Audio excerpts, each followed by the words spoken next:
You're not tired because you didn't sleep enough. You're tired because your brain stopped believing rest would fix anything. There's a moment most people never notice. The exact second their nervous system makes a decision about them. Not a conscious choice. A biological verdict. It happens quietly, beneath thought, beneath awareness. Your brain scans the pattern of your days and calculates a single irreversible conclusion. This person cannot be trusted with full energy anymore. Not because you're weak, because the math stopped working. Every time you pushed through exhaustion, your system recorded it. Every time effort led nowhere, it logged the outcome. Every time you ignored the signals, the data compounded. And eventually, your brain did what any intelligent system would do when stability becomes uncertain. It began rationing your access to energy. Not all at once. Gradually, protectively. You wake up depleted now, not sleepy, suppressed. You reach for stimulation immediately. Phone, noise, anything. Not for pleasure, for regulation. Because silence exposes what's actually happening inside you. Your exhaustion isn't random. It's adaptive withdrawal. Your brain reduced your energy intentionally because it no longer trusts how you'll use it. And if that trust keeps declining, so does everything else. Recovery doesn't happen when you stop working. It happens when your nervous system detects safety. Yours doesn't detect safety anymore. There's a biological checkpoint most people never cross now. The point where the body actually believes the threat is over. Your ancestors crossed it every time they returned to camp after a hunt. The danger passed. The system recalibrated. Energy restored fully because the environment signaled, you can disengage now. Your environment never signals that. You finish the project. Your mind immediately scans for what's next. You complete the conversation. Your system replays it, searching for errors. You close the laptop. The evaluation continues. Planning, correcting, anticipating consequences that haven't happened yet. Nothing is ever truly finished. Do you feel this in your days? Your nervous system remains in operational mode permanently. Not because threats are constant, but because resolution never arrives. There's no clear boundary between demand and rest anymore. No definitive moment where your brain receives confirmation that you're allowed to fully withdraw. So it doesn't withdraw. It hovers, monitors, stays partially deployed even when your body is completely still. This is why you can lie down for hours and wake up unrested. Your system never actually entered recovery mode. It remained in low-level vigilance the entire time, burning energy to maintain readiness for threats that never materialized, but also never officially ended. You're not exhausted from what you did today. You're exhausted from never being allowed to stop doing it internally. The activities end. The evaluation never does. Your brain continues processing, correcting, preparing, not because it wants to, but because it has no biological confirmation that it's safe to stop. And when a system never receives the all-clear signal, it never restores energy completely. It can't, because in its assessment, you're still deployed. Something happened between the last time you succeeded and now. Your brain made a calculation you weren't aware of. Think back to the last thing you actually finished. Not abandoned halfway. Not good enough.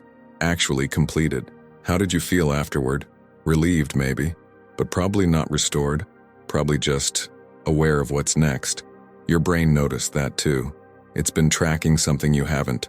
The return on every ounce of energy you spend. And lately the returns have been catastrophic. You push through a deadline and instead of stability, you get 3 more problems. You solve something, and the reward is just permission to solve the next thing faster. Effort stopped producing safety, so your system stopped authorizing it the same way. Now when you think about starting something, there's this gap. You know what to do, you can see it clearly. But between knowing and doing, something vanishes. It's not procrastination. It's not even resistance, it's more like your brain is physically holding something back from you. Because it is. Energy permission. Your system learned that giving you full access leads to outcomes it can't afford anymore. The last 17 times you went all in, nothing actually got better. The problems just shape-shifted. The exhaustion compounded. The finish line moved.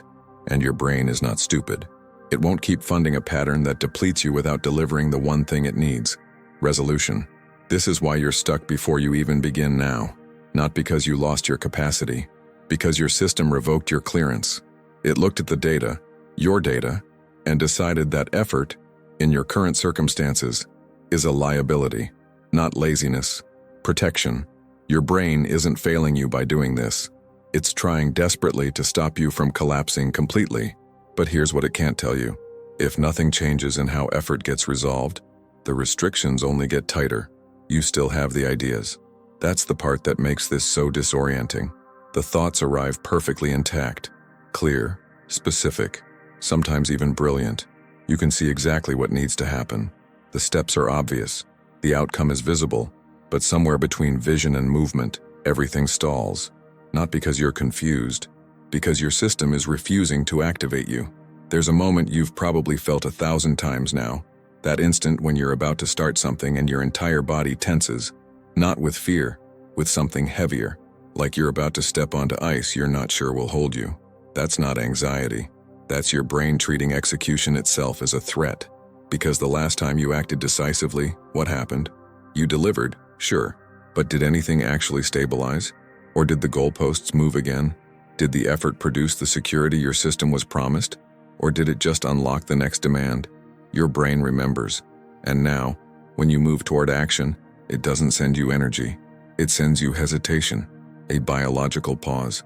Not to stop you, but to evaluate whether this is safe anymore. You used to trust your own impulses. There was a time when an idea landed and you just moved. No internal negotiation. No friction between thought and execution. That's gone now. Not because you're broken, because your system stopped trusting that action leads anywhere worth the cost. So it installed a checkpoint. Every time you try to execute, you hit this invisible assessment.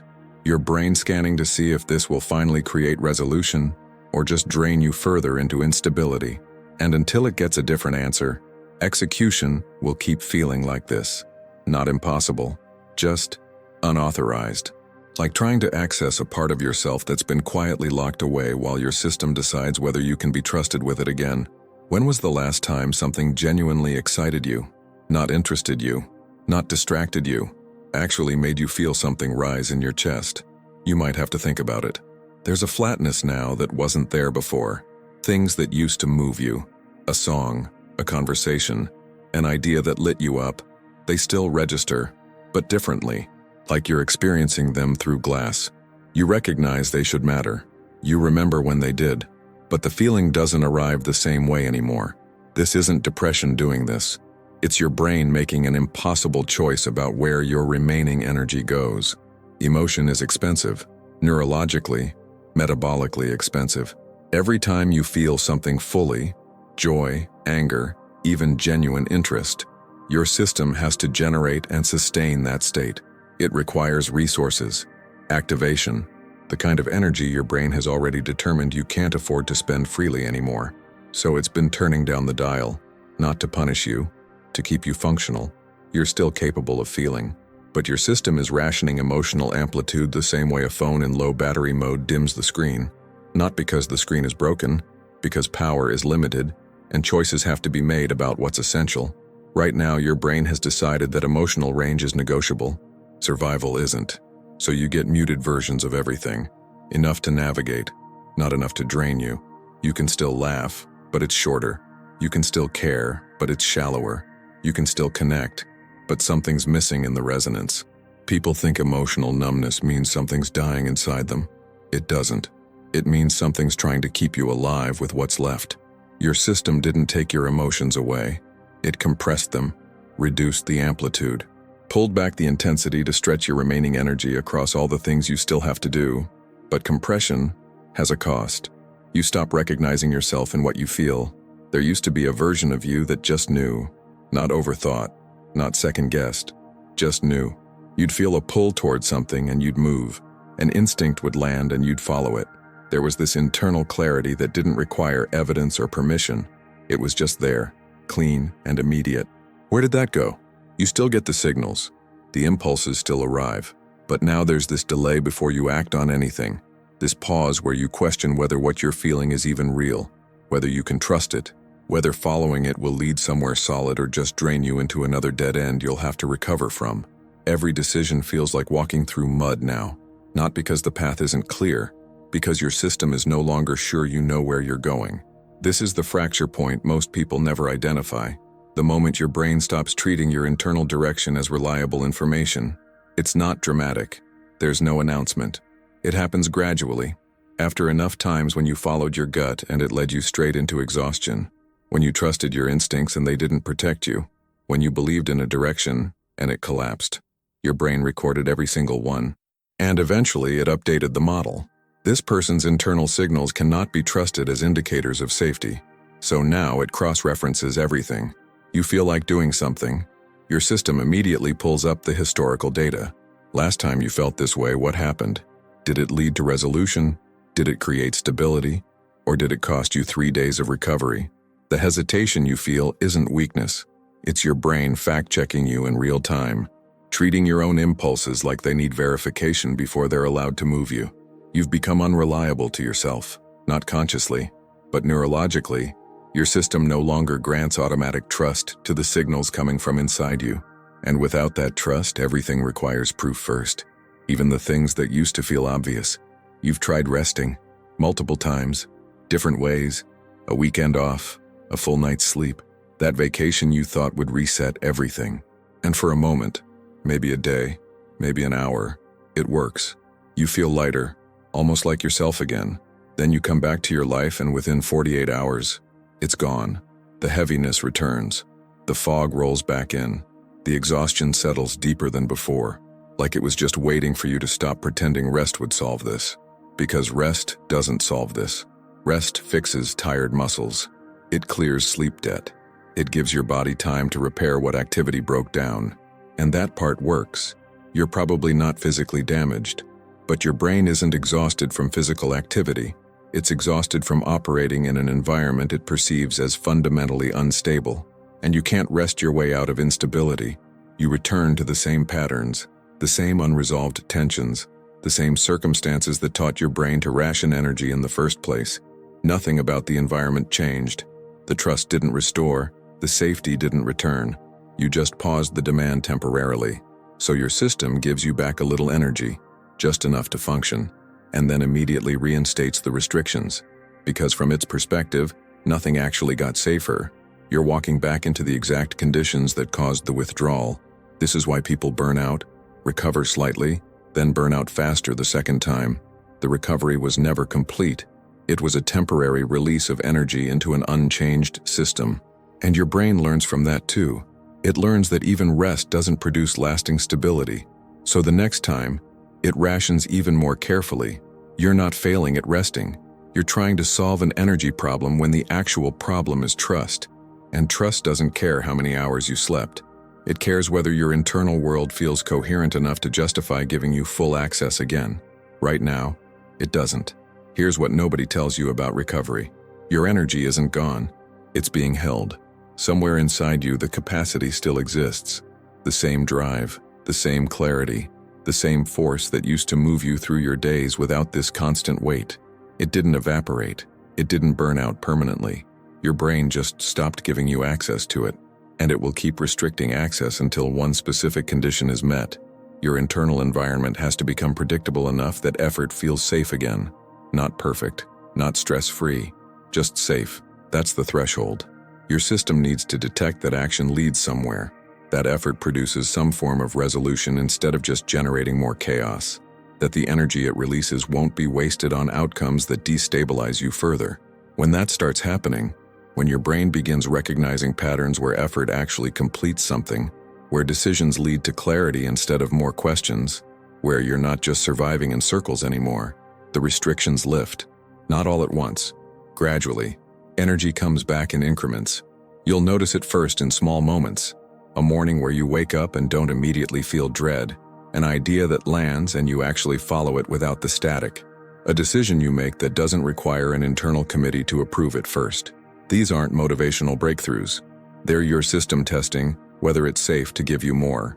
And if those small releases of energy lead to outcomes your brain can work with, stability, completion, anything resembling resolution, it releases a little more, then more, because your brain wants to give you full access again. It's not withholding energy out of cruelty. It's withholding energy out of necessity. The second it detects you're operating in conditions where effort won't destroy you, it starts reopening the channels. Not because you forced it, because you rebuilt the one thing it needed to stop protecting you from yourself. Trust. Look at what your system actually did here. It didn't fail you. It didn't malfunction. It didn't collapse under pressure. It saw you heading toward complete depletion and made a decision that probably saved you from something much worse. When your brain started restricting your energy, it wasn't sabotage. It was intervention. The biological equivalent of someone grabbing your arm before you walk off a cliff you couldn't see. You wanted to keep pushing. Your system knew you couldn't afford to, so it pulled you back. Not gently, not with explanation, just stopped letting you access the resources that would have taken you past the point of recovery. That's not dysfunction. That's intelligence. Your exhaustion isn't evidence that something inside you broke. It's evidence that something inside you is still functioning well enough to protect you when you can't protect yourself. The withdrawal wasn't random. It was calculated, adaptive. Your brain assessed the situation and determined that the only way to keep you alive, not thriving but alive, was to ration what was left. It worked. You're still here, still functional enough to feel the weight of this, still intact enough to wonder why everything feels so hard now, because your system held the line. And that means something crucial. The mechanism itself isn't damaged. The capacity didn't disappear. The architecture is still there. It's just operating in emergency mode because that's what the conditions required. But emergency mode was never meant to be permanent. It was meant to buy you time, to slow you down enough that you'd eventually stop and realize something has to change. Not with your effort, not with your discipline. With the conditions that taught your brain effort wasn't safe anymore. You didn't lose yourself in this. You've been in protective custody, and the second your system detects it's safe to release you back to yourself, it will, because it never wanted to keep you here. It just refused to let you destroy yourself trying to leave. You didn't lose your capacity. You lost your brain's permission to use it, and now you know why. Not because you're weak, not because you failed, because your system made an intelligent decision based on the data you gave it, and that data said effort wasn't producing safety anymore. But here's what changes everything. Trust can be rebuilt, not through motivation, not through forcing yourself harder, through creating the conditions where your brain starts recognizing that effort leads somewhere again, where action produces resolution instead of just more demand, where your internal signals become reliable enough to follow without constant verification. When that happens, energy doesn't just return, it floods back, because it was never gone, just held, waiting for the environment to become safe enough to release. This is the reversal point. The moment you stop fighting your exhaustion and start understanding it. Stop seeing it as failure and start seeing it as protection. Stop trying to push through and start rebuilding what broke. The trust between you and your own system. That's where everything begins again. If this landed, don't just watch it disappear. Share it with someone who's been running on empty and doesn't know why. Subscribe if you want more of what actually matters. And leave a comment. Tell me which chapter hit hardest.